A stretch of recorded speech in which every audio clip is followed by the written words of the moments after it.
Good afternoon, everyone. This is Nicole. I am doing some more videos.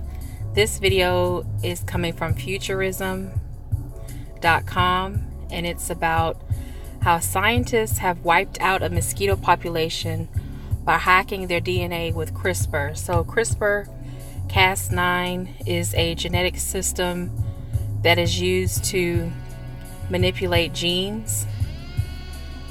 And this time it's going too far because they're manipulating genes of African mosquitoes. And the Anopheles gambiae mosquito is known to hold serve as a vector for malaria. So the tiny mosquitoes that cause millions of deaths every year by spreading diseases like malaria and dengue fever have been used in this case to study how you can wipe out a complete population of insects. I've used CRISPR in the past, and it's only to study the genetics of cancer cells, but this time they are going further, and in my opinion, if they are able to wipe out a complete population of insects, there's a possibility of higher level organisms that can be manipulated or even eradicated if necessary. So the gene that drives this process that makes these mosquitoes a vector for these diseases, malaria and dengue fever, were studied, and they published this in Nature Biotechnology.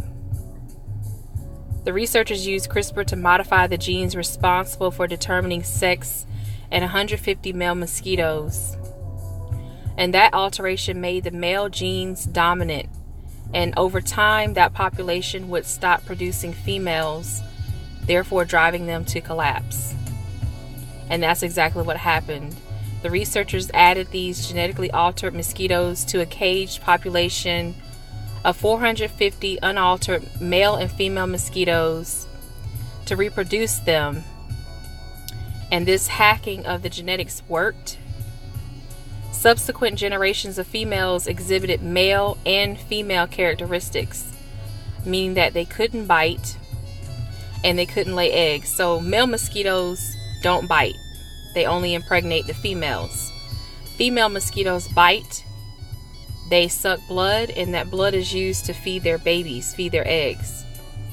So these females were hermaphroditic, basically, or androgynous, I guess you could say. They're not able to bite, which is a male characteristic, and they couldn't lay eggs. So they may have had eggs, but they weren't able to lay them for some reason. Perhaps the morphologically, or they were changed somehow by this genetic alteration. And by the 8th generation, they were no longer any females in the population at all. This is the first time scientists have seen a gene drive effectively suppress an entire population. But knowing that the technology works is only one part of the battle. We also need to figure out where it could cause any unintended side effects if it's unleashed outside the lab. Unfortunately, that's something we might not be able to figure out until we actually give the tech a shot in the wild. That's what I do not want to happen, because if you start manipulating genes and species that are in the wild, that are not necessarily in a laboratory setting, who knows what could happen. Now, what they could do is release these mosquitoes into the population, the natural population, and yes, you'll have people who aren't afflicted by malaria, but now you've changed the ecosystem completely. If there was an enzyme that these mosquitoes released, or there was something connected from these mosquitoes to a botanical, like a plant, that would affect that plant species. And then you have to think about African people genetically have a protection mechanism that they call a disease, which is sickle cell anemia.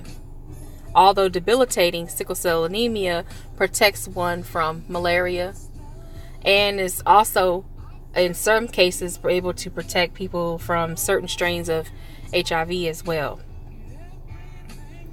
So Andrea Crisanti, the lead researcher in the Imperial College study, said in a press release that this probably won't happen for another 5 to 10 years, meaning that giving this CRISPR technology a shot in the wild won't happen for 10 years. I think it's already happening now.